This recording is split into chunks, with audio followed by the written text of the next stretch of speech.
అయితే సూపర్ అనిపించింది. అనిరుద్ధు అదరగొడతాడో లేదో అనే ఫీలింగ్ కలిగింది. ఖచ్చితంగా అదరగొట్టిండు, మస్తు అనిపించేస్తుంది. కొరటాల శివ గారు మిస్ అయ్యారంటున్నారు, ఎక్కడ మిస్ అవ్వలేదు. కాక పార్ట్ 2 ఉన్నది కాబట్టి దానికోసం ఇంకొంచెం దాచి పెట్టాడు.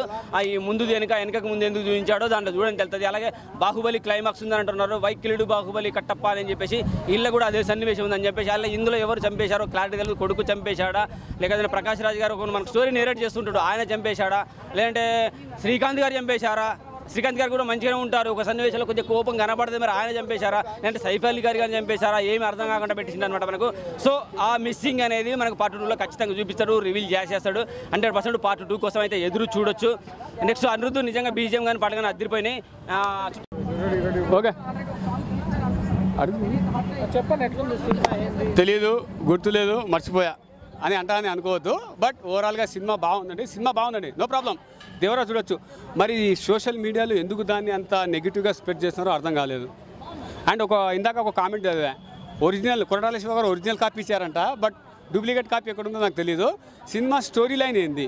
సో అసాంఘిక శక్తులను వాడుకోవడం కోసం మురళీ శర్మ గారు 3 గంటల సినిమా నడిపించారా, లేకుంటే ఎర్ర సముద్రాన్ని ఎరుపెక్కించడం కోసం కొరటాల శివ 3 గంటల సినిమా తీశారా, లేకపోతే ఆ అసాంఘిక శక్తులే లేకుండా రూపుమాపడం కోసం వర కొండ మీద 3 గంటలు ఉన్నాడు అనేటువంటిది స్టోరీ. ఇది స్టోరీ లైన్. అండ్ ఈ స్టోరీ లైన్లో ఒక వ్యక్తి 3 ఫ్లేవర్లు, ఎన్టీఆర్ గారు దేవరా, వరలో ఇంకో వర. సో ఇది ఒక విత్ ఇన్ ఫ్రాక్షన్ ఆఫ్ సెకండ్స్లో 2 వాయిస్ బేస్లో ఒకవేళ ఆ విధంగా మాట్లాడకపోయింటే మళ్ళీ ఫస్ట్ హాఫ్ ఇదైపోయేది. దాన్ని ఫస్ట్ హాఫ్ జస్టిఫికేషన్ చేశారు. సెకండ్ హాఫ్కి వర అనేటువంటి వ్యక్తి వరలో ఇంకో వర, దాన్ని కూడా జస్టిఫికేషన్ చేశారు.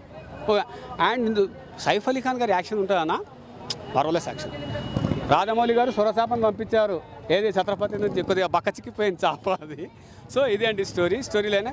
స్టోరీలో ప్లస్ పాయింట్ ఏంటంటే స్క్రీన్ ప్లే చాలా బాగా రాశారు. మన ఎన్టీఆర్ గురించి పర్వాలేదు. సైఫ్ అలీ ఖాన్ గారు అయితే ఓన్లీ కళ్ళతోనే యాక్షన్ ఉంటుంది, బలవంతంగా బ్రహ్మాండంగా ఉంటుంది.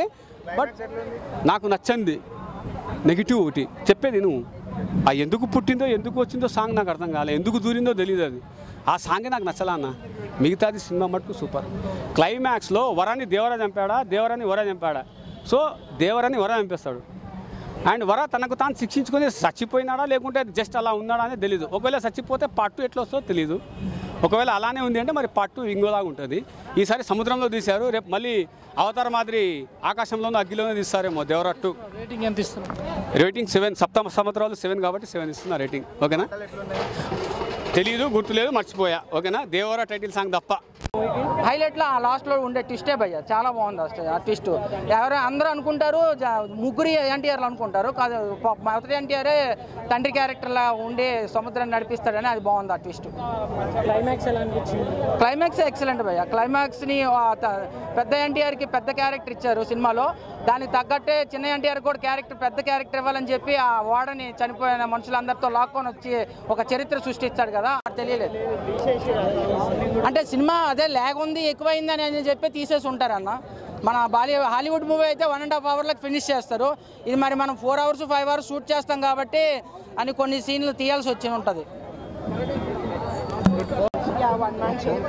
అంటే ఆచార్య తర్వాత సినిమా మీద కూడా నెగిటివ్ రాజమౌళి గారి సెంటిమెంట్ ఏమైనా వర్కౌట్ అవుతుంది, ఫ్లాప్ అనేది కూడా చాలా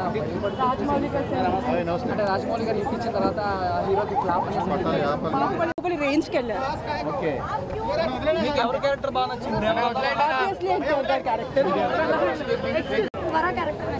దేవరా క్యారెక్టర్ అయితే గూస్ బంప్స్ వస్తూ ఉంటాయి, ఇంకా వర అయితే మాత్రం సీట్లోంచి లెగుస్తారు. ప్లస్ మైనస్ ఏంటంటే ఫస్ట్ హాఫ్ది సెకండ్ హాఫ్ ఫస్ట్ హాఫ్ పెట్టుంటే బాగుండు, అదొకటే మైనస్ తప్పించి. అంటే మనకి కొడుకు క్యారెక్టర్ ముందు చూపిస్తాడు, తండ్రి క్యారెక్టర్ వెనకాల చూపించాలి, అది మనం ఉల్టా అయి ఉంటే బాగుండే, అదొక్కటే నాకు అనిపించింది. ఇద్దరి మధ్య కెమిస్ట్రీ కూడా లేదా? ఇద్దరి మధ్య కెమిస్ట్రీ ఉండదు, అదే ఒకటే మ్యాజిక్. అదొక్కటే సినిమా చూస్తే అర్థం అవుతుంది.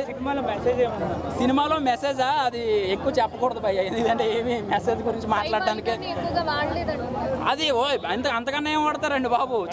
సినిమాలో ఎన్టీఆర్ గారు కన్నా ఆయన ఎక్కువ కనిపించాడు, ఆయన ఎలివేషన్స్ ఎక్కువ ఉన్నాయి చెప్పాలంటే, ఆయనకి ఎక్కడ తగ్గలేదు.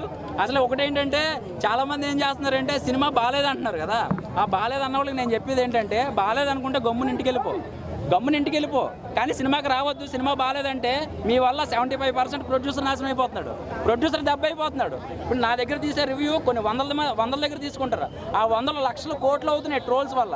దానివల్ల ఏమవుతుందంటే నెగిటివిటీ వచ్చేస్తుంది. రేపొద్దున ఫోన్లో చూద్దాం కదనే చిన్న థాట్ వచ్చేస్తుంది. దానివల్ల ఏమవుతుంది, ఇన్ని కోట్ల రూపాయలు పెట్టి ఆ చెప్పి వాళ్ళని ఆ సెట్లో పెట్టాలా. ఈ 4 సంవత్సరాలు సినిమా దగ్గర పని చేస్తే తెలుస్తుంది ఆ కష్టం ఏంటో. ఒకటేంటంటే అన్ని సినిమాలు ఒకలా ఉండవండి, అన్ని కథలు ఒకలా ఉండవు. దీని కష్టం ఏంటనేది మనం ఎన్టీఆర్ గారు చూసాం, అండ్ కొరటాల శివ గారు వాళ్ళు ప్రయత్నం చేశారు. మనం ఒకటే తోకొకటే చూసాం, ఇంకా తల ఉంది, పార్ట్ 2 ఉంది. ఆ తల చూస్తే మనకి కథ ఏంటో అర్థమవుతుంది.